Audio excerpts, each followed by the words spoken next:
Hello guys, कैसे हैं। आशा करता हूँ कि आप लोग अच्छे होंगे और अच्छे से पढ़ाई कर रहे होंगे। तो मेरा आप लोगों को प्यार भरा नमस्कार। तो चलते हैं, शुरू करते हैं। पहला क्वेश्चन यानी 31वां। पहले हम 30 क्वेश्चन बना चुके हैं। ये असली पेपर है, देख लीजिए।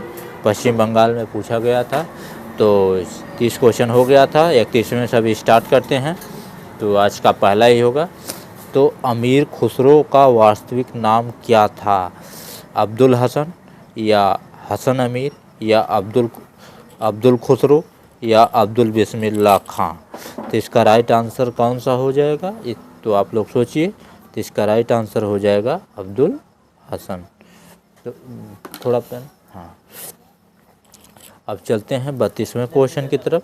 32वां क्वेश्चन है, दुख ही जीवन की कथा रही। दुख ही जीवन की कथा रही किस कविता की पंक्ति है? आंसू की है, या जीवन विरह का जलजात है, या सरोज स्मृति की है, या मैं नीर भरी दुख की बदली की है। तो इसका राइट आंसर कौन सा हो जाएगा? तो इसका राइट आंसर हो जाएगा मैं नीर सरोज स्मृति, जो कि सूर्यकांत त्रिपाठी निराला द्वारा। आंसू किसका है?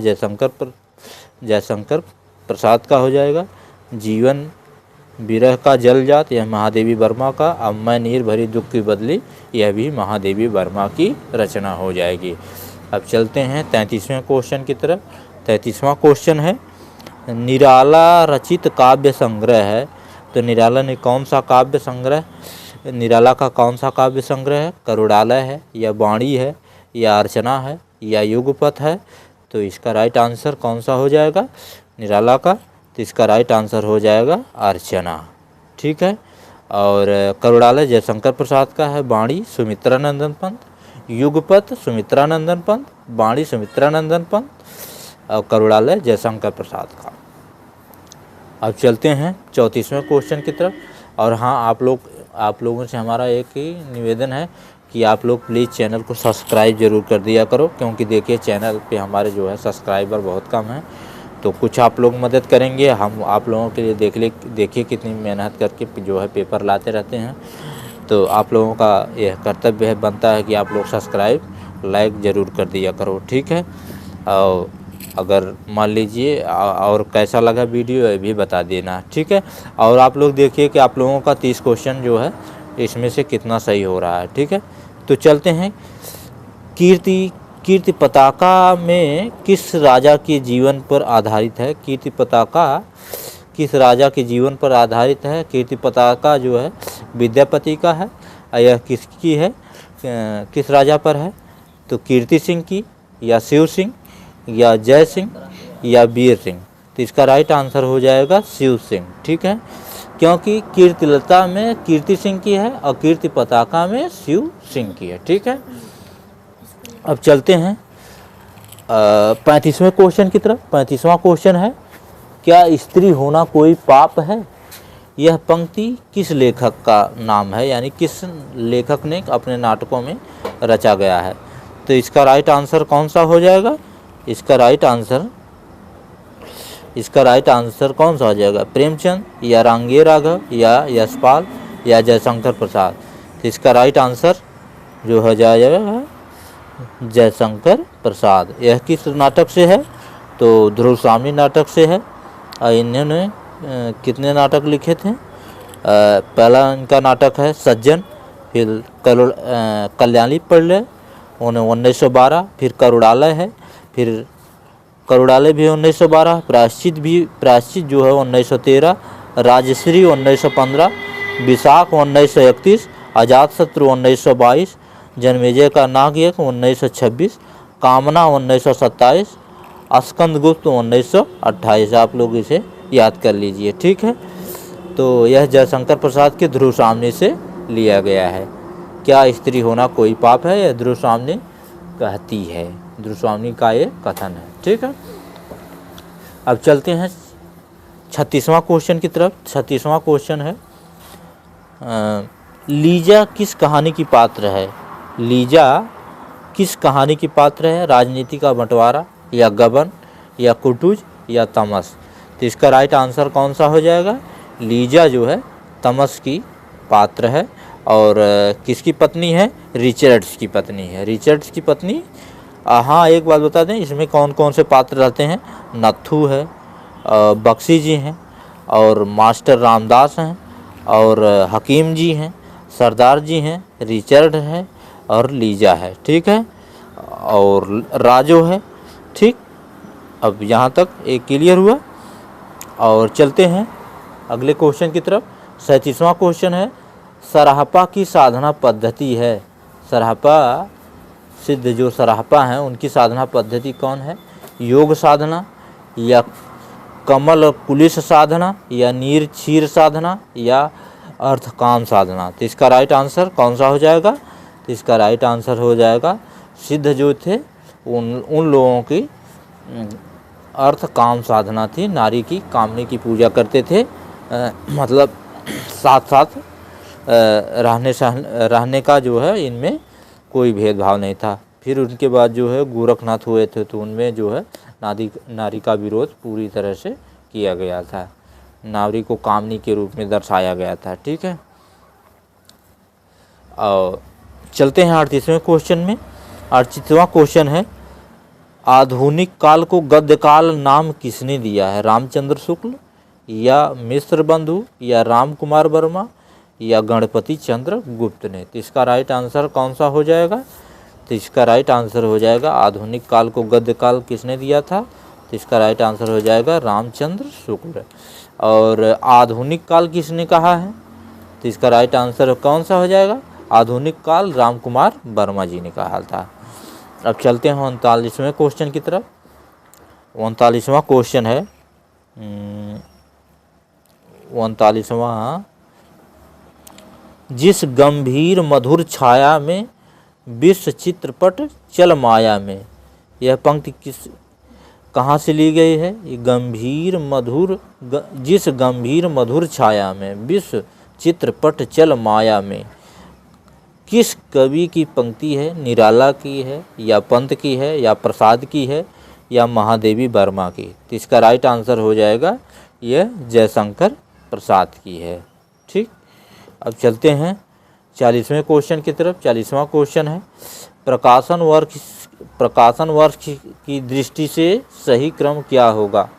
तो इसका राइट आंसर कौन सा हो जाएगा? पहले अजातशत्रु आएगा कि चंद्रगुप्त आएगा, फिर कि स्कंदगुप्त, या ध्रुव सामनी, या अजातशत्रु, या स्कंदगुप्त, या चंद्रगुप्त, या ध्रुव सामनी। अभी हमने बताया था आप लोगों को, तो ध्रुव सामनी, या स्कंदगुप्त, या चंद्रगुप्त, या अजातशत्रु, या ध्रुव सामनी, या ध्रुव सामनी, या अजातशत्रु, या स्कंदगुप्त, या चंद्रगुप्त। तो इसका राइट आंसर कौन सा हो जाएगा? पहले जो है अजातशत्रु, फिर स्कंदगुप्त, फिर चंद्रगुप्त, फिर ध्रुव सामनी। ठीक है, यहाँ तक क्लियर हुआ। अब चलते हैं 41वें क्वेश्चन की तरफ। 41वां क्वेश्चन है, सागर सेवित मेघलित किस विधा की रचना है? तो इसका राइट आंसर कौन सा हो जाएगा? इसका राइट आंसर जो है, तो इसका राइट आंसर हो जाएगा, यह यात्रा वृत्तांत है। यह महादेवी वर्मा द्वारा जो है उनके सांध्य गीत में संग्रहित है। ठीक है, अब चलते हैं 42वें क्वेश्चन की तरफ। शैवालों की हरी दरी पर छिड़ते देखा है, रिक्त स्थान के लिए कौन सा शब्द सही होगा? तो यह वहाँ के सलबस से लगा हुआ था, तो इसको आप लोगों को ज़्यादा महत्वपूर्ण नहीं है। तो इसका राइट आंसर कौन सा हो जाएगा? वार कड़ों में, या हृदय तंत्र में, या प्रलय कलह में, या हंसों को। तो इसका राइट आंसर हो जाएगा प्रलय कलह में। अब चलते हैं 43वां क्वेश्चन है, स्वर संधि के कितने भेद होते हैं? 7 होते हैं, या 4 होते हैं, या 3 होते हैं, या 5 होते हैं? तो जानते हैं संधियाँ 3 प्रकार की होती हैं, स्वर, व्यंजन और विसर्ग। और स्वर संधि कितने प्रकार की होती है? तो स्वर संधि जो है 5 प्रकार की होती है। दीर्घ संधि, इसके प्रकार हैं स्वर संधि के कौन कौन? दीर्घ संधि, और गुण संधि, वृद्धि संधि, और यण संधि, और ययादि संधि। फिर एक बार देख लीजिए, दीर्घ संधि, फिर गुण संधि, फिर वृद्धि संधि, फिर यण संधि, फिर अयादि संधि। ठीक है, यहाँ तक क्लियर हुआ। अब चलते हैं 44वें क्वेश्चन की तरफ। 44वां क्वेश्चन है, पंत यानी सुमित्रा नंदन पंत को किस कृति पर ज्ञानपीठ पुरस्कार मिला? लोकायतन पर, या चिदम्बरा पर, या कला और बूढ़ा चाँद पर, या पल्लव पर? तो इसका राइट आंसर कौन सा हो जाएगा?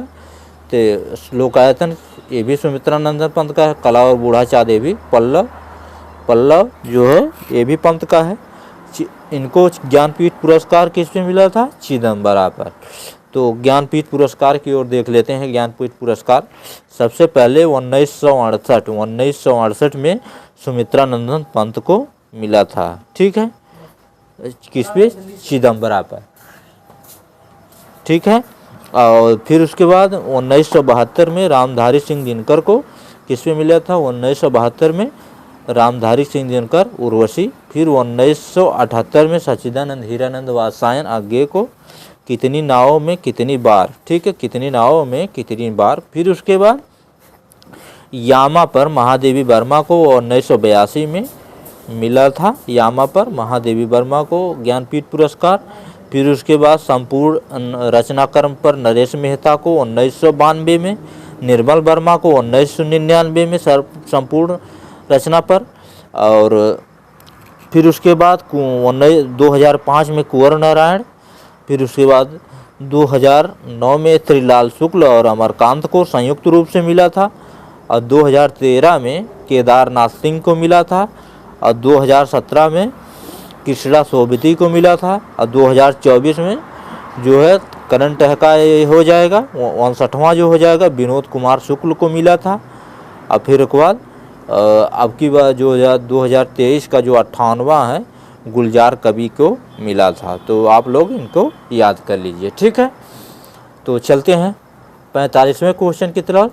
45वां क्वेश्चन है, संबंध कारक की विभक्ति चिन्ह क्या है? यानी संबंध कारक की कौन सी विभक्ति, उसके चिन्ह क्या है?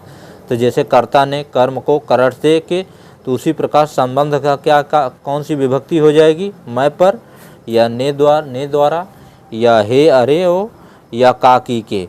तो इसका राइट आंसर कौन सा हो जाएगा? का की के रारी रे नानी रे। ठीक है, अब चलते हैं 46वें क्वेश्चन की तरफ। 46वां क्वेश्चन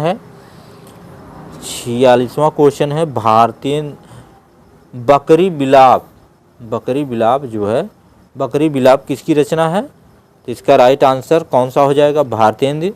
बकरी बिलाप काव्य कृति किसकी है? भारतेंद्र की, या प्रेमघन की, या प्रताप नारायण मिश्र की, या अंबिका दत्त व्यास की? तो इसका राइट आंसर कौन सा हो जाएगा?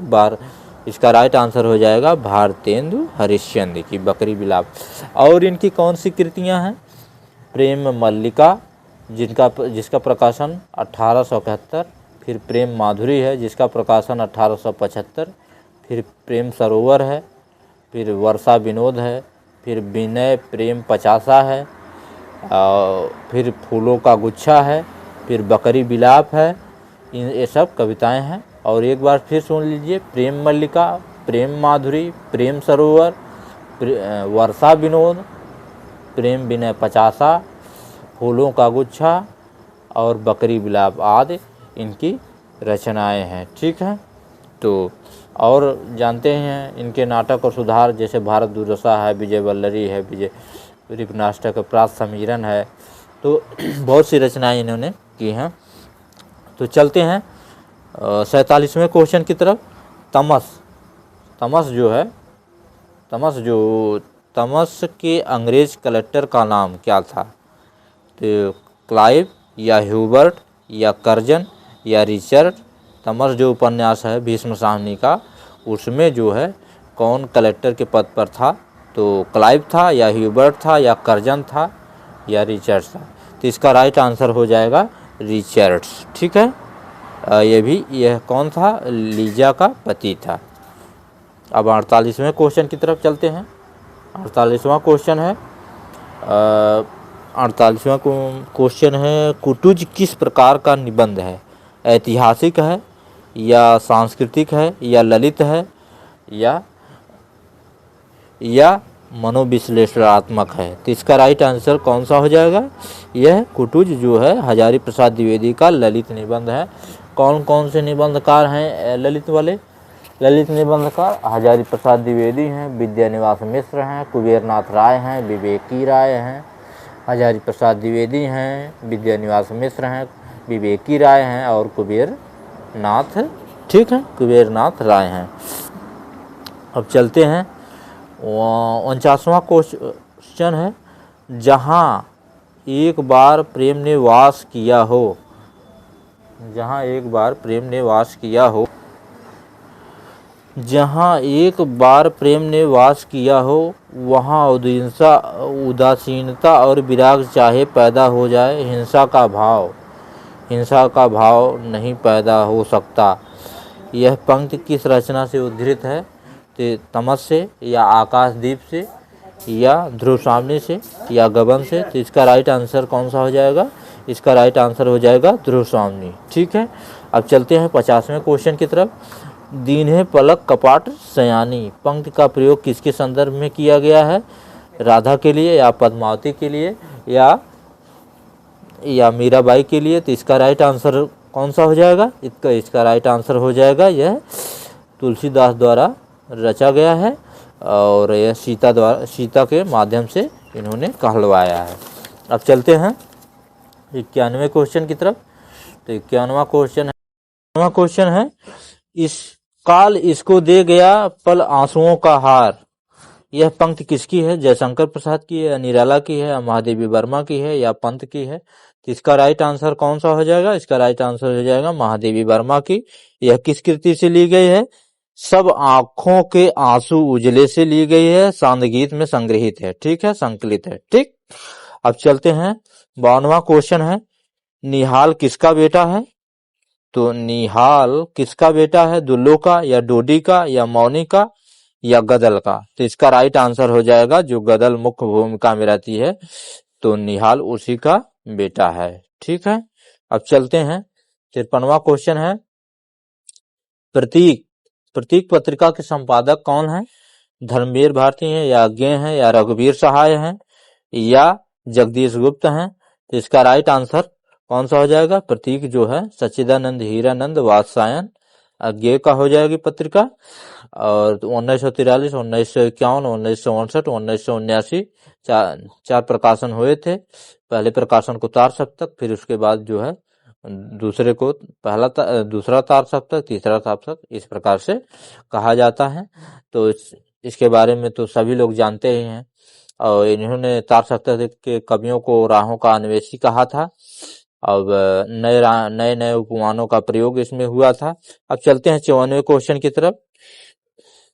54वां क्वेश्चन है, एक भारतीय आत्मा किसे कहा जाता है? बालकृष्ण शर्मा को या माखनलाल चतुर्वेदी को या रामधारी सिंह को या मैथिली शरण गुप्त को? इसका राइट आंसर हो जाएगा एक भारतीय आत्मा जो है माखनलाल चतुर्वेदी को कहा जाता है और राष्ट्र कवि मैथिली शरण गुप्त को कहा जाता है, ठीक है। अब चलते हैं 55वां क्वेश्चन है, कायर बहुत पमादह बहक न बोले सूर। यह पंक्ति किसकी है? सूरदास की है या तुलसीदास की है या कबीरदास की है या बिहारी की है? तो इसका राइट आंसर कौन सा हो जाएगा? तो इसका राइट आंसर हो जाएगा कबीर दास, ठीक है। अब चलते हैं, देखिए ऐसा क्वेश्चन आया था। और हाँ, आप लोगों से हमारा निवेदन फिर से है कि आप लोग प्लीज जरूर सब्सक्राइब कर दिया करो, ठीक है, क्योंकि हम जरूर रोज जो है महत्वपूर्ण क्वेश्चन ले आएंगे जो पेपर हुए थे उनको, ठीक है। तो चलते हैं, अब यहाँ पे चलते हैं 56वां क्वेश्चन है, हर आदमी अपने को शिकारी समझता है और उसका शिकार है समाज। पंक्ति किस रचना से उद्घृत है यानी ली गई है? राजनीति का बंटवारा या कफन से या महाजनी सभ्यता से या कुटुज से? तो इसका राइट आंसर कौन सा हो जाएगा? महाजनी सभ्यता से। अब चलते हैं 97वें क्वेश्चन की तरफ। 60 क्वेश्चन है, सबन के ऊपर ही ठाढ़े रहिबे को जोग। सबन के ऊपर ही ठाढ़े रहिबे को जोग, ठीक है। तो यह किससे ली गई है? सबन के ऊपर ठाड़े रहिबे को जो, यह पंक्ति किसके लिए कहा गया? छत्रसाल के लिए, या पृथ्वीराज के लिए, या शिवाजी के लिए, या जयसिंह के लिए? तो इसका राइट आंसर हो जाएगा, इसका राइट आंसर कौन सा हो जाएगा? शिवाजी। ठीक है, यह भूषण की पंक्तियां हैं। ठीक है, अब चलते हैं 98वें क्वेश्चन की तरफ। 98वां क्वेश्चन है, नामवर सिंह ने नई कहानी किसे माना है? उसने कहा था, या परिंदे, या चीफ की दावत, या वापसी? तो इसका राइट आंसर कौन सा हो जाएगा?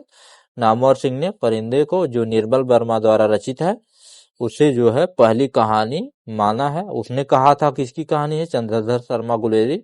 चीफ की दावत भीष्म सामनी, वापसी उषा प्रियमदा, वापसी उषा प्रियमदा, चीफ की दावत भीष्म साहनी।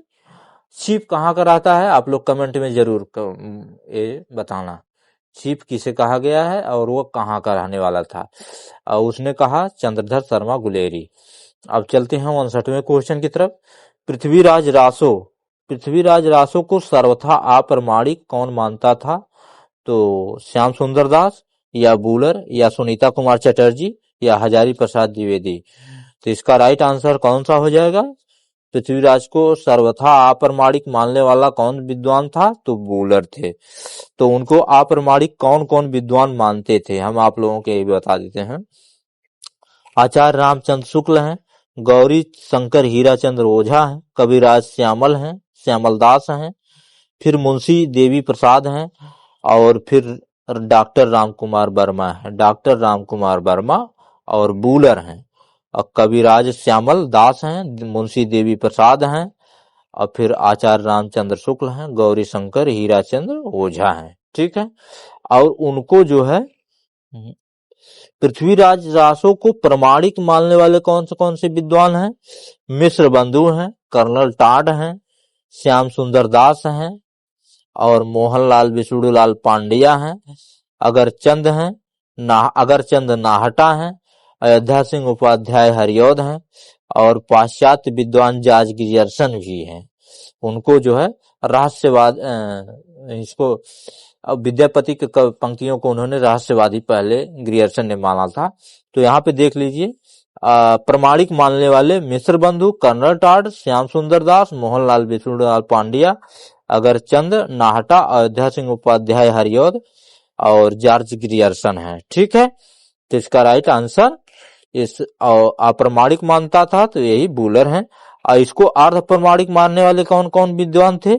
इसको अर्ध प्रमाणिक यानी आधा सही आधा ठीक है, आधा सही आधा गलत, यानी कि यह काव्य की दृष्टि से लिखा गया है, ऐसे मानने वाले विद्वान जैसे हजारी प्रसाद द्विवेदी हैं, सुनीता कुमार चटर्जी हैं, मुनिजीन विजय हैं, और डॉक्टर दशरथ